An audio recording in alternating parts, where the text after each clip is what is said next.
विलासपुर नाम का एक अनोखा गांव था। घर सबके कच्चे थे, लेकिन मन सबका पक्का। हमेशा वहां चहल पहल रहती थी। अधिकतर गांव के व्यक्ति शहर कमाने चले जाते और महीने में एक आध बार अपने गांव विलासपुर आते। गांव की महिलाएं कुछ न कुछ छोटे काम करके घर के खर्चे चलाया करती थी। कहाँ जा रहे हो बेटा मोनू? घर चले जाओ, तूफान आ रहा है और बारिश आने की भी संभावना है। आज मेरे पिताजी शहर से मेरे लिए माटी का गुड्डा लेकर आने वाले हैं। मैं वो गुड्डा घुमर चाचा तुम्हें कभी नहीं दूंगा। लेकिन चलो, वो सीधा घर आ जाएंगे। तुम पहले अंदर चलो और पिताजी के ना आने तक तुम अपनी माँ के साथ ही रहना। उस समय मूसलाधार बारिश का संकट था। पूरे गांव के लोग अपने अपने घरों में जाकर बारिश आकर चले जाने का इंतजार कर रहे थे। माँ, पापा कब तक आएंगे? मैं कब से उनका इंतजार कर रहा हूँ। आ जाएंगे बेटा, बस तुम शांत हो जाओ और देखना, वो तुम्हारे लिए बहुत सारे गिफ्ट लेकर आएंगे। कुछ ही देर में बहुत जोरों से बारिश होनी शुरू हो जाती है। गांव पूरा डूबने वाला होता है। तब वही मोनू के पिताजी वहां आ जाते हैं। भाग्यवान, हमें यहाँ से जल्दी ही निकलना होगा, वरना हम यहीं फंस जाएंगे। क्योंकि मौसम विभाग से खबर आई है कि कई दिनों तक बारिश नहीं रुकने वाली। अगर हम यहाँ रहे तो हमारी दिक्कतें बहुत बढ़ जाएंगी। लेकिन हम जाएंगे कहाँ? हमारा घर बार, हमारा ठिकाना, सब कुछ तो यही है और हमारे पास तो अब राशन भी नहीं बचा। और इस घर के अलावा हमारे पास कोई दूसरा ठिकाना भी तो नहीं है। पिताजी, आप मेरे लिए गुड्डा लेकर आए या नहीं? बेटा, गुड्डा तो मैं तुम्हें बरसात के बाद दूंगा, लेकिन मैं तुम्हारे लिए ये बड़ी सी किताब लेकर आया हूँ जिसमें तुम अपनी शिकायत लिख सको। तब उन्हें घुम्मड़ चाचा आवाज देते हैं। अरे चंद्रकांत बेटा, पूरा गांव नदी के उस पार जा रहा है। जब तक बारिश खत्म नहीं होती तब तक हम वहीं रहने वाले हैं। अपना कीमती सामान लेकर हमारे साथ वहां चलो। लेकिन हमारा गुजारा वहां कैसे होगा? हम क्या करेंगे वहां पर? तुम बस अपने घर का कीमती सामान ले चलो। कुछ राशन हो तो वो भी ले लो और वहां पर हमारे साथ चलो। इसी में सबकी जानें बचेंगी। वरना अगर नदी और बारिश का पानी हमारे गांव में आ गया तो हमारे घर नहीं बचेंगे। चंद्रकांत अपने परिवार और कीमती सामान लेकर जा ही रहा था कि मोनू ने अपने साथ किताब भी ले ली। बेटा, तुम अपनी किताब मुझे दे दो, वरना तुम्हारी किताब पानी में भीग जाएगी। ठीक है माँ। सारे गांव वाले नदी के उस पार जाकर मिलते हैं और सारे ही जिसके पास जो हो सकता था वो लेकर नदी के पार चला गया। किसी ने बासी खाना लिया तो किसी ने अपने कपड़े और जेवरात। नदी के तट पर गांव वाले बारिश रुकने का इंतजार कर रहे थे। पूरे एक दिन उस तट पर बिताने के बाद ना राशन बचा, ना ठिकाना। पानी भी समय के साथ साथ बढ़ता जा रहा था। अगर ऐसे ही बारिश होते रही तो हम में से कोई नहीं बचेगा। हमें स्वयं इंद्रदेव से प्रार्थना करनी होगी, तब जाकर कुछ उपाय निकलेगा। आखिर इन सब में हमारी कोई गलती नहीं है।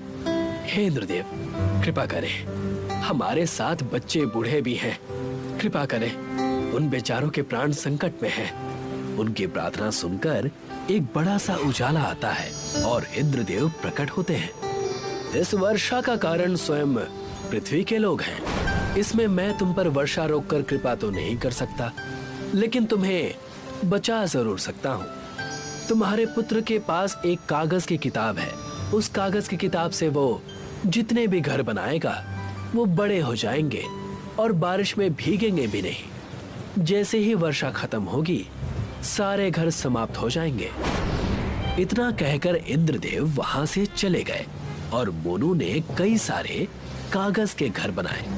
जैसे ही उन्हें जमीन पर रखा वो देखते ही देखते बड़े से कागज के घर बन गए। सारे विलासपुर वासी कागज के घर में रहने लगे।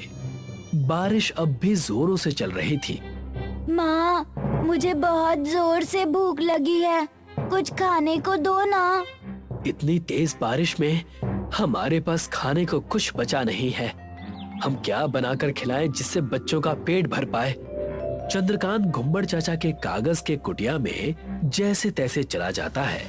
क्या हुआ चंद्रकांत बेटा, तुम इतनी बारिश में बाहर क्यों घूम रहे हो?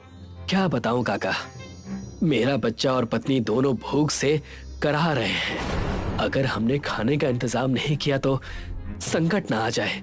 जैसे तैसे अब जाकर बारिश हमारे घरों में नहीं आ रही है, वरना हमारा असली घर भी पानी में डूब चुका है। मेरे गांव वाले घर में कुछ चावल और मसाला है, अगर वहां जैसे तैसे पहुंच जाएं, तो कुछ दिनों के खाने का इंतजाम हो जाएगा। मेरे घर पर भी मेरा शहर से लाया हुआ बैग है, अगर हम वहां चलकर अपने लिए कुछ व्यवस्था कर सकते हैं तो बहुत भला होगा। कड़कड़ाती बिजली और बारिश में अपनी जान की बाजी लगाकर दोनों अपने बाढ़ में डूबे गांव विलासपुर पहुंचते हैं। वहां जाकर उन्हें पता चलता है कि उनके गले तक पानी भर गया है।